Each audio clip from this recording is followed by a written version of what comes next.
Peninsular river system की अगर बात करें तो these are peninsular river system जो which flows in the south India, मतलब कि जो साउथ इंडिया की नदियां होगी वो पेनिनसुलर रिवर के नाम से जानी जाएगी। और ये नदियां कैसी होगी, सीजनल रिवर है, नॉन पेरेनियल है, सीजनल ही है, मानसून में ज्यादा बहेगी है। Based on the direction of flow the peninsular rivers are divided into two, that is west flowing river और ईस्ट फ्लोइंग रिवर। यानी कि कुछ जो नदियां पश्चिम में बह रही है और कुछ नदियां जो आपकी पूर्व में बह रही है। ठीक है, तो दो तरह से बहेगी नदियां। वेस्ट फ्लोइंग रिवर में सबसे पहले कौन सी आ जाती है, नर्मदा नदी। ठीक है, और नर्मदा नदी क्या बनाएगी आपके रिफ्ट वैली। रिफ्ट वैली का मतलब कि इस तरह का इसका जो स्ट्रक्चर होगा, बाकी ऊपर यहाँ से ये जो एरिया होगा ये काफी ज्यादा ऊंचा होगा, बीच से नीचे धंसा होगा। और ये इसलिए होगा क्योंकि जो हमारी प्लेट टेक्टोनिक्स जो सिस्टम है उसकी वजह से ये जो यहाँ से प्लेट्स है वो नीचे टूट गई थी। ठीक है, बीच से ये प्लेट्स टूट गई थी। जैसे ये कि सपोज करो कि हमारे पास ये प्लेट सिस्टम है, टेक्टोनिक प्लेट्स है, ये कुछ इस तरह से यहाँ पे बनी होती है हमारे पास। ठीक है, तो ये बीच में इस तरह से बनी होती है और ये टूट गई, और ये टूट के कैसे बन गई, ये इस तरह से बन गई और ये इस तरह से बन गई। मतलब ये जो इतना पोर्शन है ये टूट के कैसे हो गया, ये नीचे को धंस गया।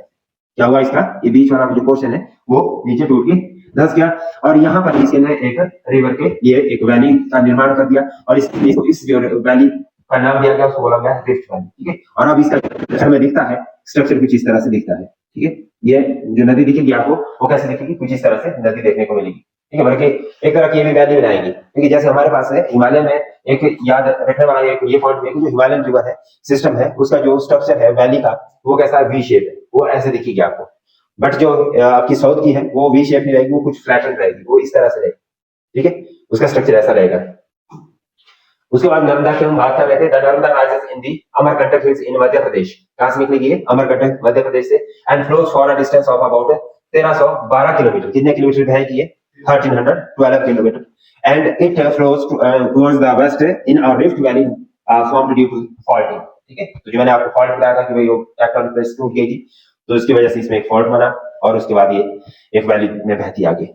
So it covers and the area of 98,796 square kilometer and forms 27 kilometer long estuaries before falling into the Arabian Seas through the Gulf of Cambay। ठीक है, तो ये आपने याद रख लेना। And it is the largest among the west flowing rivers of the peninsular India. तो ये इसमें मतलब कि जो हमारे पेनिनसुलर इंडिया है उसमें बहने वाली नदियों में ये क्या है, लार्जेस्ट नदी है और वेस्ट की तरफ जाने वाली नदियों में से। ठीक है, वेस्ट यानी पश्चिम की तरफ जाने वाली नदियों में ये सबसे बड़ी नदी है। और अगर इसमें हम प्रिंसिपल ट्रिब्यूटरीज की बात करें तो इसकी जो ट्रिब्यूटरीज में रहेगी उसमें पहली जो आएगी वो आएगी बोरनर, हलोन, हिरान, गंजा, दूधी, ठीक है, शाखर, तावा, बरना और कोलर। ये प्रमुख इसकी ट्रिब्यूटरीज कंसिडर की जाएगी।